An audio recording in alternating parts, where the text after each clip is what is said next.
नमस्कार, बहुत स्वागत है आप सभी का इंडिया न्यूज हरियाणा पर। मैं हूं राजीव रघुनंदन और ये वक्त है चौदह के चक्रव्यूह का। चौदह के चक्रव्यूह में आज हमारे साथ मौजूद है जाने माने पत्रकार और करनाल से बीजेपी के उम्मीदवार अश्वनी कुमार चोपड़ा। करनाल के चक्रव्यूह में अश्वनी चोपड़ा की राह बेहद मुश्किल है, जैसा कि हम बताते आए हैं।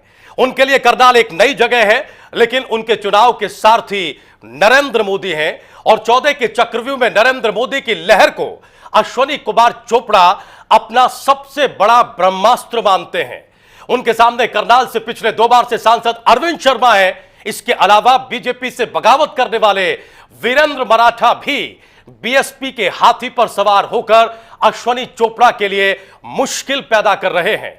वहीं आम आदमी पार्टी के परमजीत सिंह और इंडियन नेशनल लोकदल से जसविंदर संधू भी करनाल में अपनी ताल ठोक रहे हैं। ऐसे में करनाल के मैदान में बीजेपी उम्मीदवार अश्वनी चोपड़ा के लिए चुनौतियां बहुत हैं। लेकिन अश्वनी चोपड़ा दिल्ली में पंजाब केसरी के संपादक हैं और देश के जाने माने पत्रकार माने जाते हैं। उनकी राष्ट्रवादी सोच और धारदार संपादकीय पाठकों को लुभाते रहे हैं।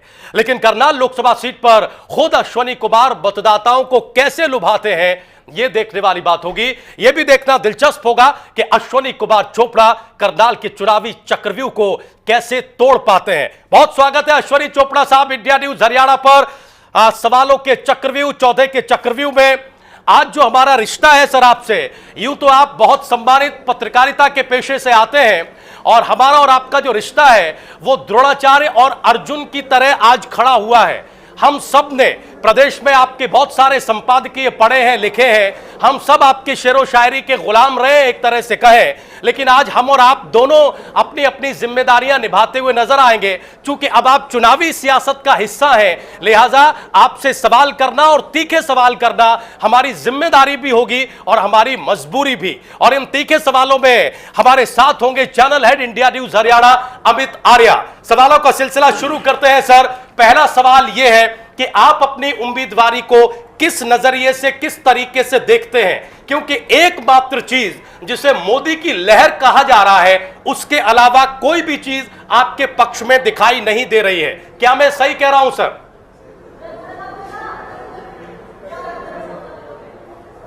ऐसी बात नहीं है। जब से हरियाणा बना है, उसके बाद जब से मैं दिल्ली में आया हूं और हरियाणा जब पंजाब और हिमाचल तीनों प्रदेश इकट्ठे हुआ करते थे, तब एक पंजाब होता था जी। और मेरे दादाजी और मेरे पिताजी और मैं बचपन में भी हम हरियाणा की धरती पर बहुत हम आते थे।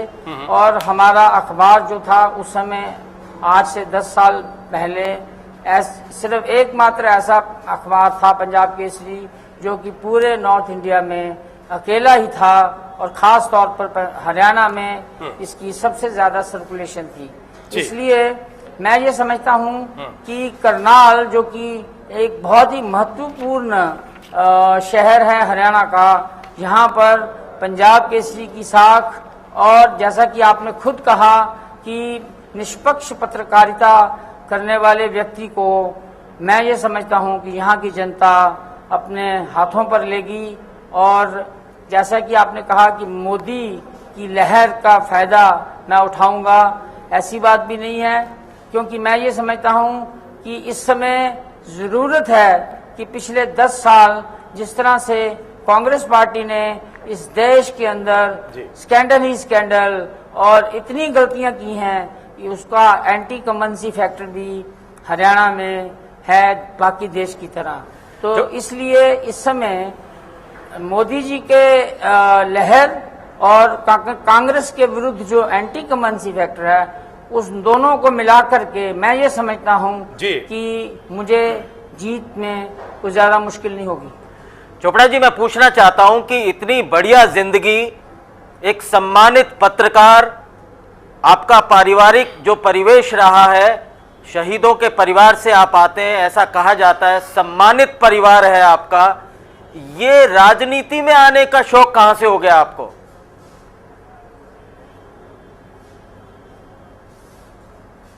ये आप जो कह रहे हैं कि बहुत ही आप आसान जिंदगी जीते रहे हैं, जी। ऐसी बात नहीं है।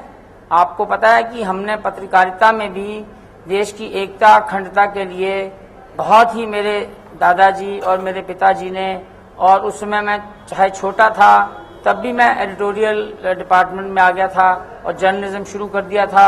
हम जब पत्रकार थे तब भी हम चुनौतियों का सामना करते थे, और अब मैं ये समझता हूँ, जैसा कि मैं पहले आपको बता चुका हूँ जी। मैंने अपने पेन को साइड में रखा, क्योंकि मैं अब तक देश की एकता अखंडता राष्ट्रवाद के लिए लिखता था। जी। अब मैंने सोचा समय आ गया है कि अब प्रैक्टिकल रूप में राजनीति में घुस के जी। इसका विरोध किया जाए। ठीक है। चोपड़ा साहब, एक गुजारिश हम कर दें आपसे, हम आपसे बड़ी ईमानदार और सच्ची टिप्पणियां चाहते हैं, चूंकि हमने 14 के चक्रव्यूह में अपने सवालों में जिन भी मेहमानों को लिया है, ज्यादातर सीजन पॉलिटिशियन हैं, उम्मीदवार हैं इस लोकसभा चुनाव में और सियासी बयान देते रहे हैं। लेकिन चूंकि आप बहुत ही जिम्मेदार गंभीर शख्सियत हैं, हम ये चाहते हैं कि जिन मुद्दों पर आज हम आपसे बातचीत करेंगे, अब बीजेपी का नेता होने के नाते, करनाल से बीजेपी के टिकट पर चुनाव लड़ रहे एक शख्सियत होने के नाते हमें कुछ सजग और अच्छी टिप्पणियां मिलेंगी। साथ ही साथ चूंकि हमारे सवाल तीखे होंगे, हम क्षमा प्रार्थी होंगे अगर आपको वो सवाल कहीं चुभे, और उम्मीद ये करेंगे कि आप पूरी बहादुरी से उन सवालों का सामना करें। सर, पहला आरोप आप पर यह लगता है जो बहुत गंभीर है कि आप एक कॉम्प्रोमाइजिंग कैंडिडेट हैं। चूंकि बीजेपी को आखिरी वक्त में करनाल में जो कुछ हुआ उसमें कुछ भी नहीं सूझ रहा था, लिहाजा उन्होंने आप पर दांव लगाया। क्या आप एक हारी हुई बाजी को जीतने की कोशिश कर रहे हैं? क्या वाकई आप एक कॉम्प्रोमाइजिंग कैंडिडेट हैं?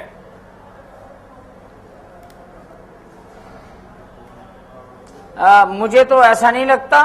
मुझे तो ऐसा लगता है कि जब जिस तरह के बात आप मेरे से पूछ रहे हैं, करनाल के अंदर जो बहुत देर से कशमकश चल रही थी कि कौन यहाँ पर उम्मीदवार बनाया जाए, तो उस समय भी मेरा नाम चल रहा था, और अंत में जब फैसला नहीं किसी के नाम पर हो सका तो उन्होंने मुझे टिकट दी, और मैं मुझे ये बताया गया कि तुम्हें ये टिकट दी जा रही है, और मुझे सिर्फ 3 दिन मिले। 3 दिन पहले ये बताया गया और रात के 12 बजे मुझे बताया गया, और मैंने इस चुनौती को स्वीकार किया है, और मैं इस चुनौती को स्वीकार करने के बाद इस खेल में, राजनीति के खेल में दुनिया को ये दिखाना चाहता हूं कि अगर मैं एक अच्छा निष्पक्ष पत्रकार बन सकता हूं तो एक अच्छा निष्पक्ष पत्रकार एक अच्छा राजनीतिज्ञ भी हो सकता है। चोपड़ा जी, आपकी राह आसान नहीं है ऐसा सब लोग कह रहे हैं, वो देखने को भी मिलता है। 2-3 दिन की अगर पिछली घटना चक्र को देखें अगर, तो सही मायना यह है कि समय आपके पास बहुत कम है, चुनौतियां बहुत ज्यादा हैं। आपके अपने ही परिवार के अंदर, जिसको हम बीजेपी कहेंगे, उसमें आपको विरोध झेलना पड़ रहा है। उस पहले तो आपको उस विरोध को शांत करना होगा कि आप एक पैराशूट कैंडिडेट नहीं हैं। ऐसा आरोप विपक्षी भी लगाते हैं और बीजेपी के अंदर भी लोग लगा रहे हैं। क्या इससे आप किस प्रकार सामना करेंगे?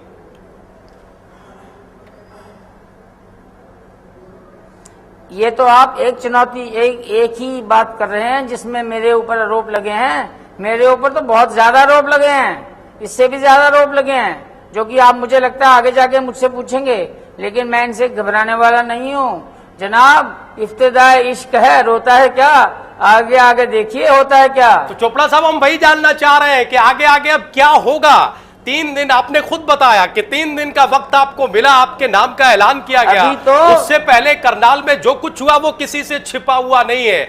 आपके पास प्रचार के लिए कम वक्त है, 20-22 दिन कुल शेष हैं। बाहरी होने का आरोप आप पर लगा है। ऐसे में एक जिम्मेदार पत्रकार चुनावी जिम्मेदारी कैसे निभाएगा? ये आने वाला जो इश्क है इसको अंजाम कैसे देगा? हम यही जानना चाह रहे हैं, प्रदेश यही जानना चाह रहा है। क्या नीति रणनीति है आपके पास?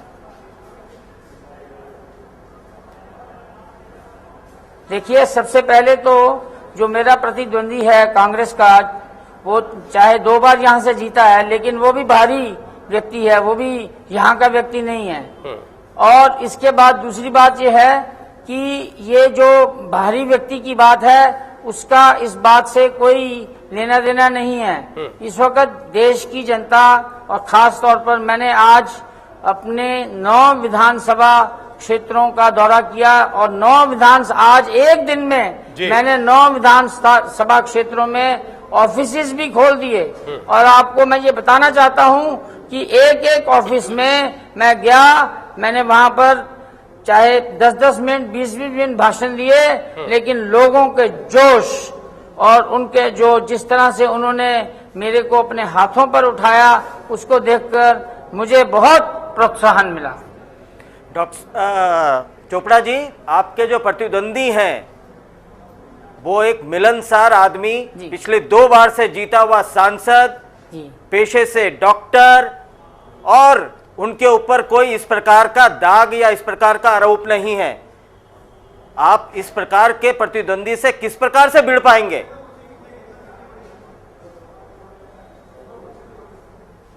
नहीं, तो इसका मतलब यह है कि अगर उनके ऊपर कोई दोष नहीं है तो क्या मेरे ऊपर कोई ऐसा दोष है जिसको कि मेरा प्रतिद्वंदी जो है उसका फायदा उठा करके और वो चुनाव जीत जाएगा? मैं तो ये समझता हूं कि यहाँ की जनता को एक ऐसा व्यक्ति मिलने जा रहा है अगर मैं जीतता हूँ जो कि उनकी समस्याओं का समाधान अपने एक राजनीतिक और एक पत्रकार होने के नाते दोनों को मिला करके उनकी समस्याओं का समाधान आसानी से करेगा। चलिए ठीक है। अश्विनी जी, ये बताइए कि 2-3 दिन हो गए अब आपको घूमते हुए, आपको अपने क्षेत्र में लोगों से मिलते हुए, ऐसी कौन सी समस्याएं नजर आई आपको कि करनाल के अंदर करनाल की जनता इन 3 या 4 समस्याओं से ज्यादा जूझ रही है?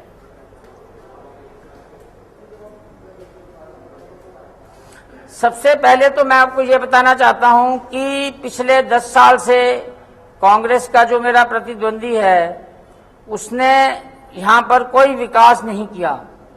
और आम जनता, मैं गांव में भी गया हूं, यहाँ पर हमने ग्रामीण क्षेत्रों में भी अपने ऑफिस खोले हैं और शहरों में भी खोले हैं।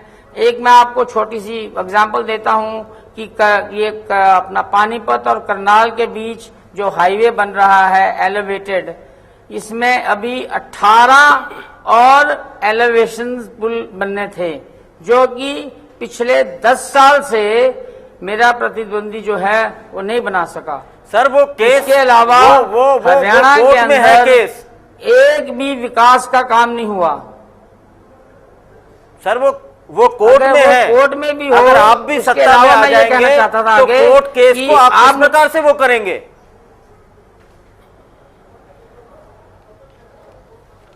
नहीं, मैं मानता हूं कि कोर्ट में है, लेकिन जो इस इलाके का सांसद होगा उसको कोशिश तो करनी चाहिए कि जो पार्टियां आपस में लड़ रही हैं, अगर वो जो कंट्रैक्टर है जिसने की झगड़ा किया और कोर्ट चला गया, उसके बदले में या कोर्ट में अच्छे ढंग से उसको पेश किया जाए, अच्छे वकीलों को रखा जाए। और मैं मानता हूं कि करनाल और पानीपत के ऐसे बहुत बड़े उद्योगपति हैं जो कि इस काम के लिए मदद कर सकते हैं। इसके अलावा मैं कहने वाला था कि पिछले 10 साल में मैं आपको बताना चाहता हूं कि पूरे हरियाणा में अब तो पिछले सिर्फ रोहतक के क्षेत्र को छोड़ के बाकी पूरे हरियाणा में आप देखें विकास का क्या कार्य हुआ है? कोई कार्य नहीं हुआ, कोई बड़ी कंपनी नहीं आई। जबकि मोदी जी ने पिछले 10 साल में एक ऐसी स्टेट थी गुजरात जिसको कि विकास का एक मॉडल बना के पेश किया।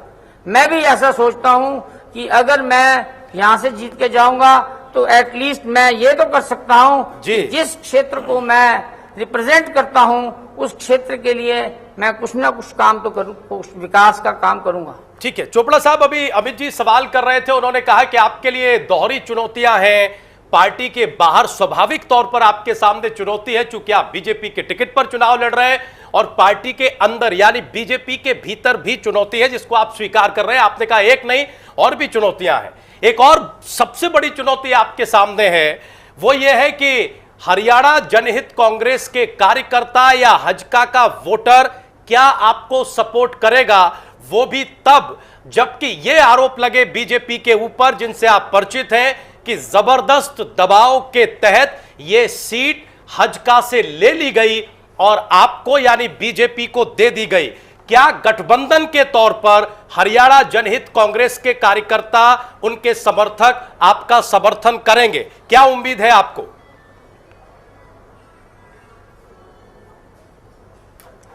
देखिए, सबसे पहले मैं आपको ये बताना चाहता हूं कि कुलदीप, जो कि जनहित पार्टी के अध्यक्ष हैं, वो मेरे बहुत पुराने दोस्त हैं और मेरे साथ उनका बहुत प्रेम है जी। और आज से जब उनके, लेकिन सर हमारे पास जो खबरें हैं उनके मुताबिक वो आपके बहुत अच्छे दोस्त हैं, लेकिन इस वक्त बहुत आहत हैं। वो आपके बहुत अच्छे मित्र हैं, लेकिन बहुत आहत हैं, बहुत परेशान हैं। और हजका के भीतर जो आम कार्यकर्ता है वो इस घटना से बहुत मायूस है कि आपने दबाव के तहत करनाल की सीट उनके हाथ से छीन ली। चंद्रमोहन बिश्नोई को मीडिया के सामने जाकर एक ऐसा बयान देना पड़ा जिस पर पार्टी खड़ी नहीं रह पाई।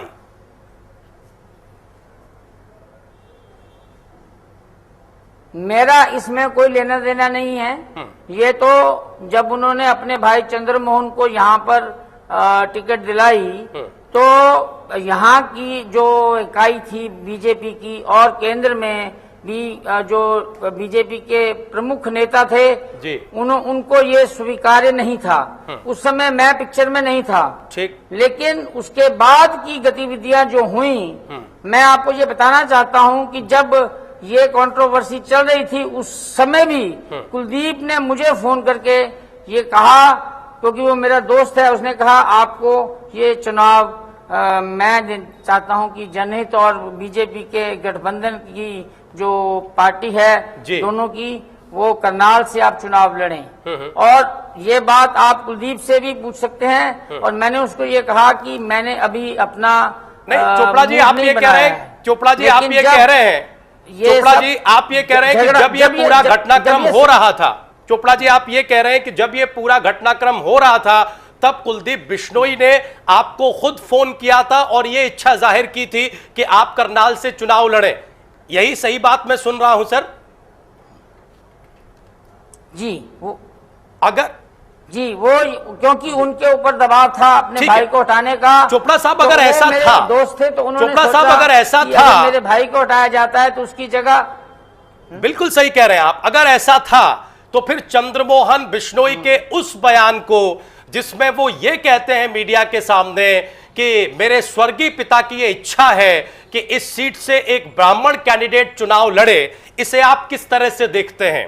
चंद्रमोहन बिश्नोई जो नंबर 2 की हैसियत पे हैं हरियाणा जनहित कांग्रेस में, बड़े भाई हैं कुलदीप बिश्नोई के। कुलदीप बिश्नोई जो आपके बहुत अच्छे मित्र हैं, लेकिन हरियाणा जनहित कांग्रेस के सुप्रीमो हैं, उसके अध्यक्ष हैं। ये दो बयान जब आप आपस में मिलाते हैं एक पत्रकार होने के नाते, तो क्या समझ पाते हैं, क्या निकलकर सामने आता है?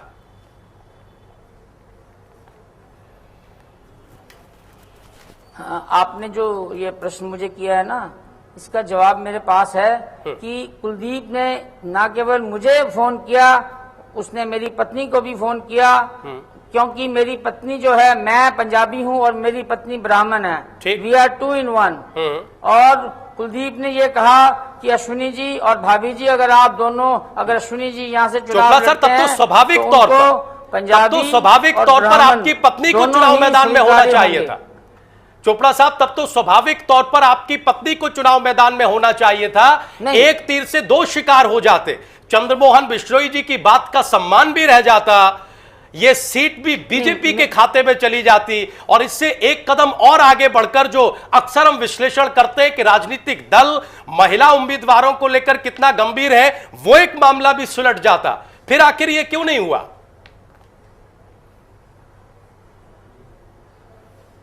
मेरी जो पत्नी है, आपको शायद पता नहीं है कि वो दिल्ली में उसके बहुत ही सामाजिक कार्य करती है वो, और उसके कम से कम 4 से 5 एनजीओ हैं, और इतने बड़े बड़े एनजीओ हैं जिसमें कि वो उसमें रुचि लेती है, और उसको पॉलिटिक्स में इतनी रुचि नहीं है।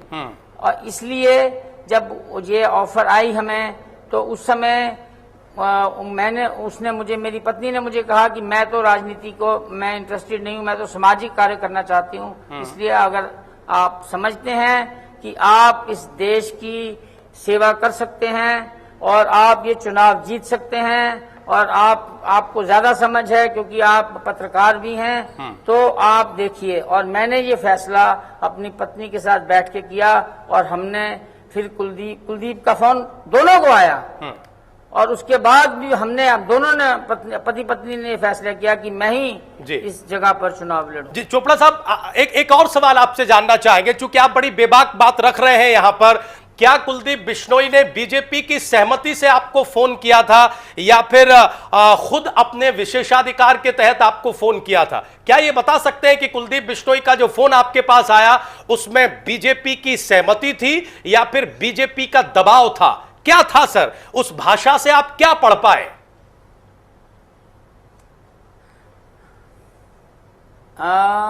मैं इस बारे में श्योर नहीं हूं, ना ही मैं ये समझता हूं कि उसने बीजेपी को कंसल्ट करके ये फोन किया हो। ये उसका प्यार था, ये उसकी अफेक्शन थी जी, जो कि वो चाहता था कि अगर मेरे भाई को नहीं मिली टिकट तो कम से कम अश्विनी, जिसको कि मुझे वो हमेशा बड़ा भाई साहब कहता है, तो लेकिन चोपड़ा साहब तब तो एक सवाल और खड़ा होता है, फिर तो आपको हरियाणा जनहित कांग्रेस के कोटे से उम्मीदवार होना चाहिए था, फिर आप बीजेपी के कोटे से।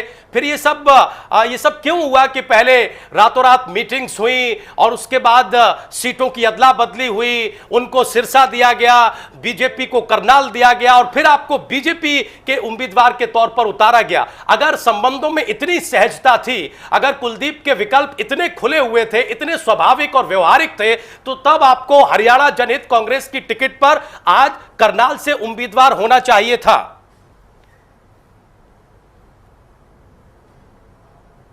मैं आपको ये बताना चाहता हूं कि ये बात जो मैं आपको बता रहा हूं कुलदीप की फोन की, ये उस वक्त की है, आज से 1 महीना पहले जब ये कंट्रोवर्सी हुई थी।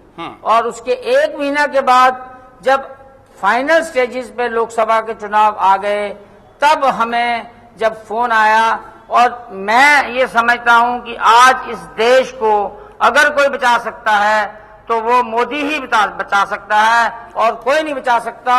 और जिस तरह से कांग्रेस ने इस देश का बेड़ा गर्क किया है, उसको ठीक करने के लिए सिर्फ मोदी ही एक ऐसा व्यक्ति है। चोपड़ा जी, हम नरेंद्र मोदी के मुद्दे पर भी, और इस देश की सुरक्षा, क्योंकि आप वरिष्ठ और सजग पत्रकार हैं, एक जिम्मेदार पत्रकार हैं।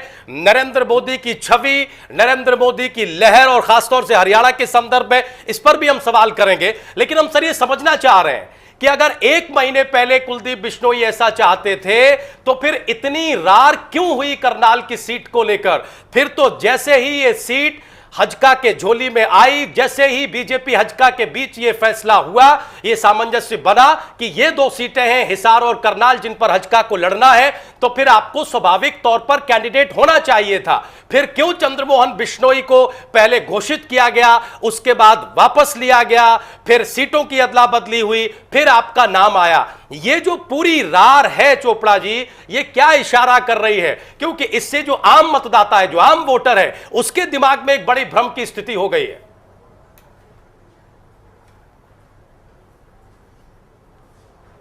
ये इस बात का इशारा कर रही है कि अश्विनी कुमार ये एक ऐसा कैंडिडेट है जो अब करनाल में बीजेपी को जिता सकता है। और दूसरी बात मैं आपको बता दूं, बीजेपी आपको ये पता नहीं किसने ये बात कही है, आज भी मुझे कुछ 2 दिन पहले भी कुलदीप का फोन आया, और उसने मुझे नॉमिनेशन करने से पहले मुझे कांग्रेचुलेशन कहा, और उसके बाद मैंने उसको कहा, मैंने कहा तुम्हारे व्यक्ति मुझे पता चला है लोगों को यहाँ पर अफवाह, जैसे आप बात कर रहे हैं, यहाँ पर भी अफवाह थी। उसने कहा भाई साहब आपको मेरी तरफ से कोई शिकायत नहीं आएगी, और मैं आपको बता सकता हूँ कि जब मैं नॉमिनेशन भरने गया, मेरे साथ जनहित पार्टी के बहुत से लोग, ना केवल यहाँ से, चोपड़ा साहब आपको नहीं लगता ये सियासत है? विभिन्न स्थानों से आए। चोपड़ा साहब आपको नहीं लगता ये सियासत है? चुनावी सियासत का आप पहला तजुर्बा कर रहे हैं, लेकिन सियासत कैसे चलती है इसे आप खूब जानते हैं। वो कतई आपसे छिपी हुई नहीं है। व्यक्तिगत फोन आना और कुलदीप बिश्नोई आपके नामांकन में मौजूद रहे, दोनों का बड़ा अलग अलग मैसेज है। इस चुनावी सियासत में जो मित्रता आप बता रहे हैं उसके मुताबिक, और जिस मजबूत गठबंधन की बातें की जाती हैं हरियाणा में हज का बीजेपी की, उसके मुताबिक कुलदीप बिश्नोई को as a leader, as a हज का प्रेसिडेंट खुद आपके नॉमिनेशन में शामिल होना चाहिए था। क्या आपको नहीं लगता कि सिर्फ फोन से काम नहीं चलता, उनकी मौजूदगी बहुत जरूरी थी विरोधियों के, विपक्षियों के मुंह पर ताले लगाने के लिए, लेकिन ऐसा नहीं हो पाया?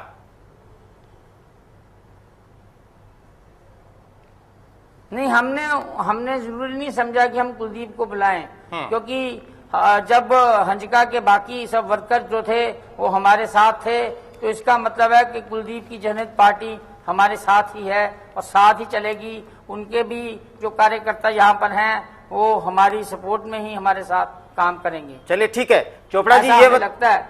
बाकी जो आप कह रहे हो राजनीति का खेल, हम भी जानते हैं, जैसे आप जानते हो। आप अगर पत्रकार हैं तो हम भी पत्रकार हैं। नहीं सर, हम भी तो आपके जानते शिष्य हैं। कि राजनीति के खेल क्या होते हैं। नहीं, इन सब खेलों को समझ के ही, नहीं चोपड़ा साहब, हम तो आपके शिष्य हैं। सोच समझ के ही और हमने आज 14 के चक्रव्यूह में, जैसा कि मैंने बहुत शुरुआत में कहा, चोपड़ा साहब 14 के चक्रव्यूह में मैं तो सिर्फ अपनी जिम्मेदारी निभा रहा हूं, और चूंकि आप द्रोणाचार्य की तरह अब सियासी रण में कूद पड़े हैं, इसलिए आप अपनी जिम्मेदारी निभा रहे हैं, मैं अपनी जिम्मेदारी निभा रहा हूं। जी अभी जी, अब आप सवाल करिए। मैं ये पूछना चाहता हूं चोपड़ा जी कि जिस तरीके से अब क्या मैं द्रोणाचार्य नहीं हूं, तो क्या है चोपड़ा साहब, बता दीजिए, दर्शकों को ये जानने की बड़ी उत्सुकता है। द्रोणाचार्य नहीं हूं, मैं अर्जुन हूं। हम चाहते हैं सर, ठीक है कि सर, आप इस तो चुनावी रण में महान धनुर्धर अर्जुन की भूमिका निभाए, और आपके सारथी मोदी हैं।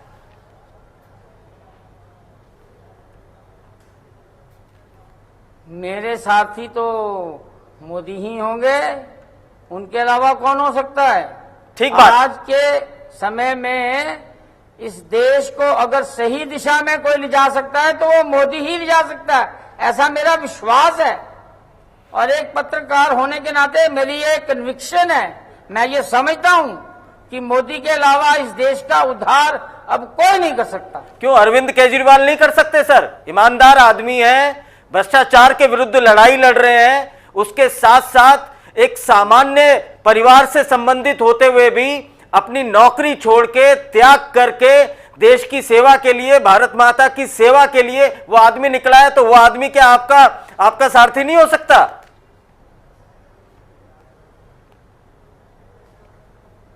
मैं कदाचित उस व्यक्ति को अपना साथी नहीं बनाऊंगा, क्योंकि ये आप जो है ना और ये केजरीवाल जो है ना, ये सब नौटंकी है, और ये नौटंकी इस चुनाव में अपने आप खत्म हो जाएगी, आप देखेंगे।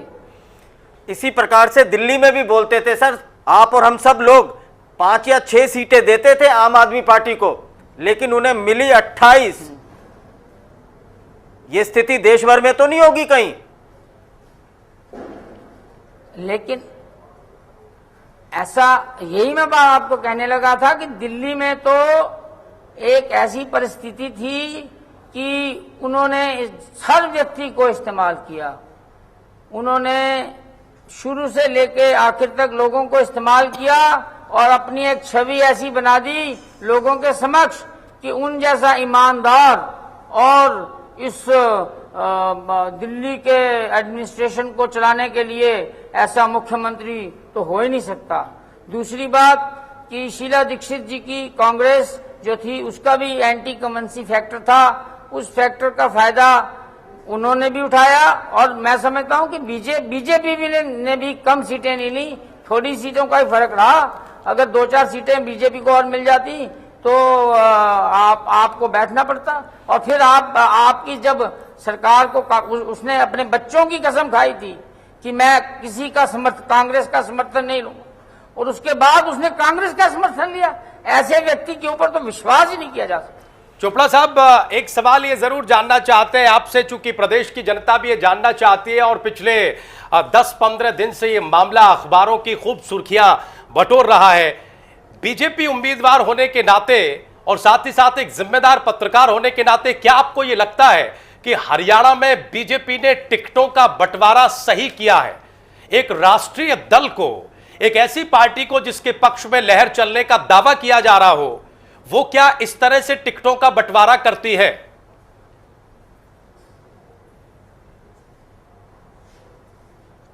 मैं बाकियों के बारे में तो नहीं कुछ कह सकता, लेकिन मैं ये समझता हूं कि जिस ढंग से मुझे टिकट दी गई है, ये बड़े सोच समझ के ही दी गई है, और मुझे लगता है कि मैं उनकी एक्सपेक्टेशंस के ऊपर पूरा उतरूंगा।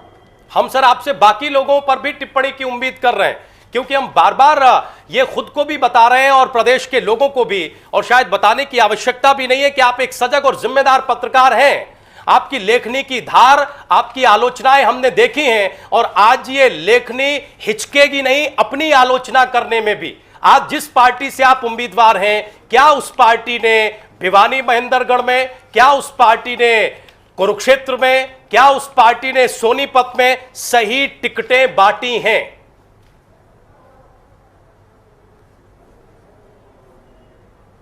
देखिए, मैं अभी कंसंट्रेशन कर रहा हूं सिर्फ अपने चुनाव पर, क्योंकि मेरे पास समय बहुत कम है।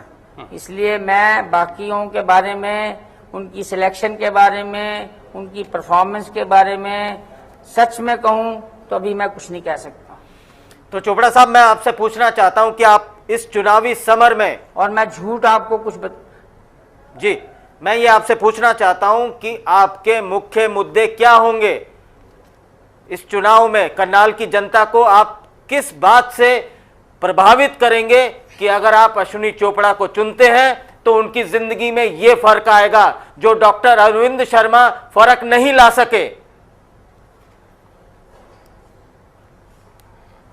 ये प्रश्न का जवाब मैं पहले भी दे चुका हूं, लेकिन मैं आपको दोबारा देता हूं जी। कि अरविंद शर्मा 10 साल यहां पर एमपी हैं, और यहाँ पर विकास का उन्होंने करनाल क्षेत्र में, मैं जब भी आता हूँ, मैंने आपको पहले भी कहा कि जो फ्लाईओवर है 18, चलो वो कोर्ट का केस हो, आज तक करनाल में कोई भी, इतना बड़ा शहर है कि कोई भी विकास के नाम पर कोई भी बड़ी इंडस्ट्री वो नहीं ला सके।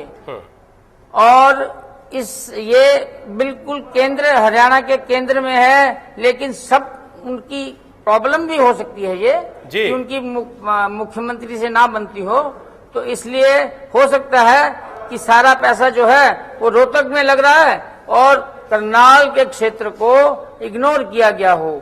लेकिन इसके बावजूद भी 10 साल में मुझे आप बताइए उन्होंने क्या विकास का काम किया है? चलिए आपसे पूछते हैं चोपड़ा जी, ये बताइए कि आपका मुख्य कॉम्पिटिटर कौन है, कांग्रेस या इंडियन नेशनल लोकदल?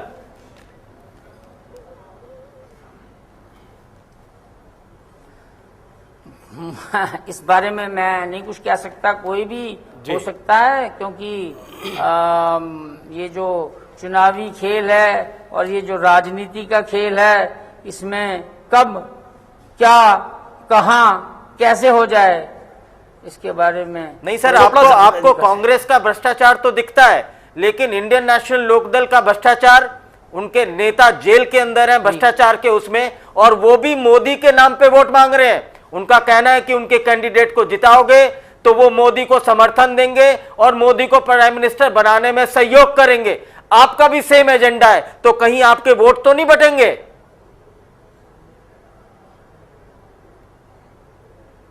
पहली बात तो वो उनका ये कहना है जेल में बैठ के कि हम मोदी को मदद करेंगे, और बीजेपी और मोदी की तरफ से उनको अभी तक कोई ऐसा इशारा नहीं गया कि आप हमारी मदद करो। वो अपनी झेम को मिटाने के लिए और वो हंजका और बीजेपी के बीच दरार डालने के लिए ऐसे बयानबाजी करते हैं। ठीक है, मैं ये समझता हूं कि लोक दल जो है, इन लोगों का कभी भी भारतीय जनता पार्टी, जब तक ये चौटाला परिवार जो है जेल में है, कभी भी समझौता नहीं हो सकता। और अगर जेल से बाहर आ जाएंगे सर तो समझौता हो जाएगा, भले ही आरोप चाहे कितने ही गंभीर रहे। मुझे नहीं लगता तब भी होगा। मैं आपको याद कराना चाहता हूं, पिछले चुनाव में आडवाणी जी जब थे अध्यक्ष थे, उन्होंने एक बार अंत में रेवाड़ी के अंदर एक अपने भाषण में ये कहा था लोगों को कि तुम चाहे कांग्रेस को वोट डाल दो, इस चौटाला की लोकदल को वोट मत डालना। ठीक है सर, लेकिन हम आपको यह भी याद दिला दें कि गठबंधन नहीं हो पाया, ये आज की सच्चाई है।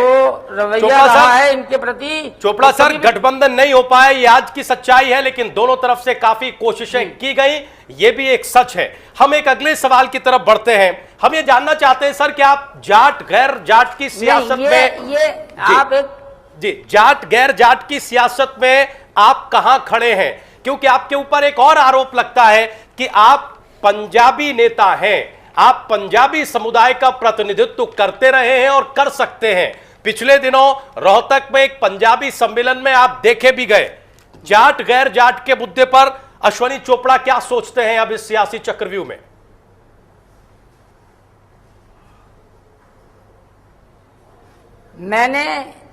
हमने पंजाबी जो हैं उनको संगठित करने का जो काम है वो बाकी जैसे अग्रवाल समाज है, बाकी जो समाज हैं वो करते हैं अस्पताल बनाने के लिए, स्कूल बनाने के लिए। इसी तरह हम पंजाबी जो हैं, जो हरियाणा और दिल्ली में और पंजाब में आए हैं, वो पाकिस्तान से 1947 के बाद आए हैं और यहाँ आकर के उनकी अभी भी पूर्ण रूप से राजनीतिक स्वीकृति नहीं उनको मिलती है। उसको दिलाने के लिए और सामाजिक कार्यों के लिए, सामाजिक कार्य करने के लिए हमने एक पंचनद बनाया। उसके अलावा उसको भी हमने सोशल रखा, आज तक उसको राजनीतिक नहीं बनाया जी। मैं एक चीज तो और इसलिए ये कहना कि मैं गैर जाट और जाट राजनीति जी प्लीज प्लीज मैं गैर जाट और जाट राजनीति करना चाहता हूं, ये बिल्कुल गलत है। क्योंकि मैं ये समझता हूं कि हरियाणा के अंदर वही व्यक्ति सफलता से चल सकता है जो 36 बिरादरी को साथ लेके चले। तो सर, आप आरक्षण पे आपकी क्या सोच है? जाटों को आरक्षण मिलता है लेकिन बाकियों को कोई आरक्षण की कोई बात नहीं होती है, इस पे आपका क्या कहना है?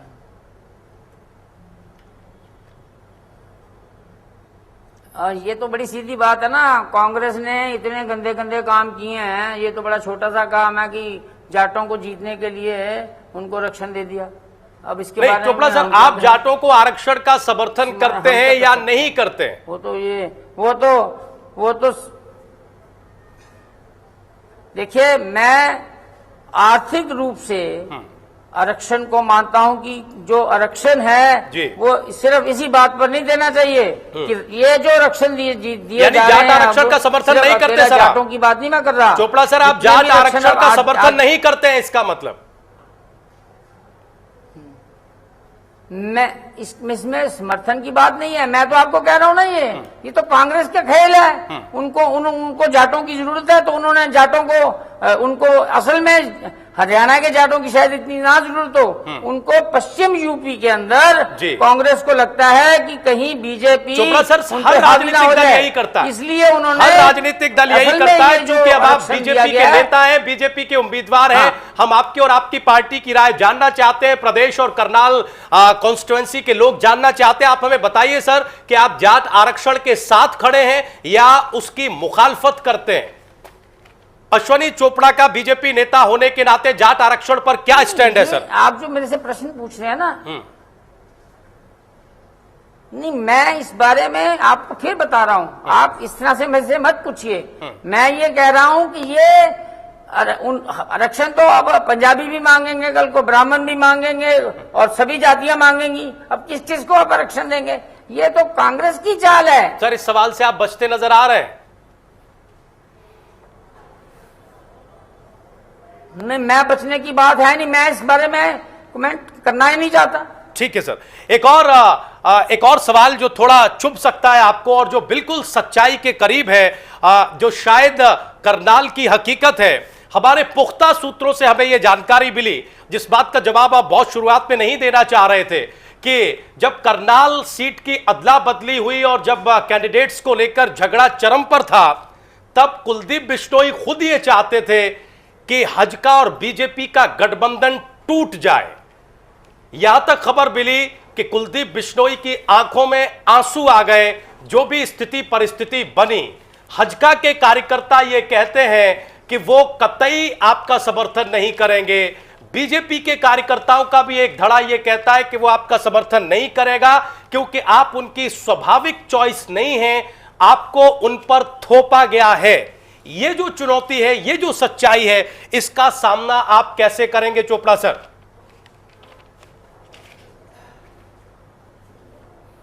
मुझे नहीं पता, आप ये जो बातें मुझे बता रहे हैं जी, इसके बारे में मेरे को कोई ज्ञान नहीं है।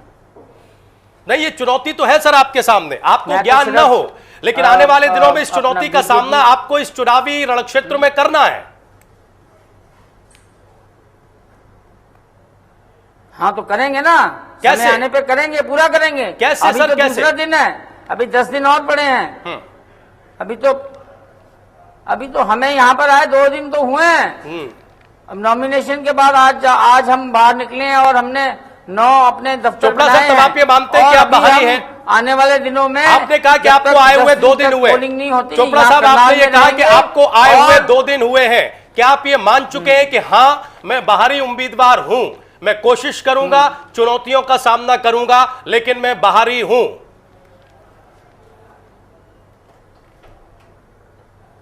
नहीं, मैं तो बाहरी कैसे आप मुझे कह सकते हैं? जब ये पंजाब का हिस्सा था तो तब मैं यहाँ का रहने वाला था। उसके बाद जब दिल्ली से अखबार शुरू हुआ, पंजाब हरियाणा को अलग होकर सियासत सर कितने रूप बदल चुकी है। कहता हूँ कि जो मेरा प्रतिद्वंदी है चोपड़ा सर, कांग्रेस का, पंजाब और हरियाणा वो को भी अलग बाहरी होने है। के बाद सियासत कितने रूप बदल चुकी है इस प्रदेश में, ये आपसे छिपा हुआ नहीं है। तो मैं आपको ये कह रहा हूं ना कि मेरा जो सबसे बड़ा प्रतिद्वंदी है कांग्रेस का, वो भी तो बाहरी दिया है, वो भी तो दिल्ली से आया है। चलिए ठीक है चोपड़ा साहब, मैं इस इंडिया न्यूज हरियाणा के माध्यम से, इसके बारे में आपकी क्या राय है, आप बताइए ना। इंडिया न्यूज हरियाणा के माध्यम से मैं आपसे एक प्रॉमिस चाहता हूं, या जिस तरीके के आरोप विपक्षी लगा रहे हैं आपके ऊपर, जिसका सामना आपको करना पड़ रहा है और करना पड़ेगा भी आगे, कि अगर करनाल की जनता आपको चुन के पार्लियामेंट में भेजती है तो आप दिल्ली नहीं बैठेंगे, करनाल में बैठ के उनकी समस्याओं का निदान करेंगे।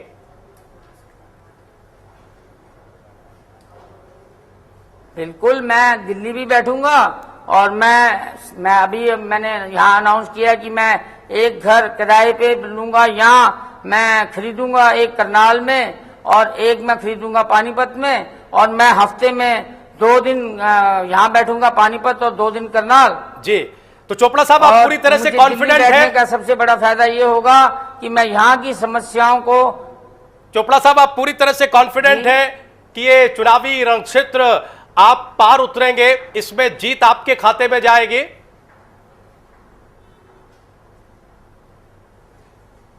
देखिए ऐसा होता है ना, जब आप चुनाव लड़ते हैं तो आप इसी चीज को सामने लक्ष्य रखते हैं। जैसे आप मुझे कह रहे थे द्रोणाचार्य, मैंने कहा मैं तो अर्जुन हूँ जी, और अर्जुन की नजर जो होती है ना, वो मछली की आंख के ऊपर होती है और वो उसको पता होता है कि मैं निशाना ठीक ढंग से साधूंगा और मैं जीतूंगा। इसी तरह मैं आपको कह रहा हूँ कि मुझे पूरा विश्वास है कि करनाल की जनता मुझे यहाँ से बड़े मार्जिन के साथ जिताएगी और लोकसभा में भेजेगी।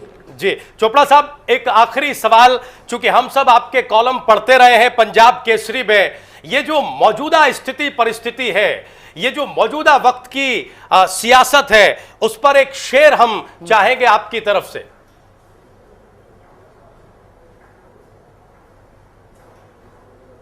भाई एक तो आपको सुना चुके हैं हम शेर, सर एक और हो जाए। हाँ, कांग्रेस के बारे में मैं सोचता हूं, कांग्रेस की सरकार जो है इस समय, उसके बारे में मैं कह सकता हूं कि बर्बाद गुलिस्तां करने को बस एक ही उल्लू काफी है, हर शाख पे उल्लू बैठा है, अंजाम गुलिस्तां क्या हो। क्या बात है, बहुत शुक्रिया, बहुत बहुत शुक्रिया कांग्रेस पार्टी, बहुत बहुत शुक्रिया चोपड़ा जी। इंडिया न्यूज हरियाणा की तरफ से आपको ढेर सारी शुभकामनाएं, और करनाल की जनता आपको आशीर्वाद देती है या नहीं देती, ये तो आने वाला वक्त बताएगा। आपका बहुत बहुत शुक्रिया इंडिया न्यूज हरियाणा से बातचीत करने के लिए। तो 14 का चक्रव्यूह में आज सवालों के चक्रव्यूह को भेद रहे थे करनाल से हज का बीजेपी के उम्मीदवार अश्वनी चोपड़ा। अब चुनावों के परिणाम क्या रहते हैं ये आने वाले दिनों में हम देखेंगे। करनाल की जनता उन्हें आशीर्वाद देती है या नहीं देती है। 14 का चक्रव्यूह में अभी के लिए बस इतना ही। आगे हम किसी और चुनावी शख्सियत के साथ हाजिर होंगे, लेकिन आप कहीं जाइएगा नहीं। इंडिया न्यूज पर खबरें जारी हैं।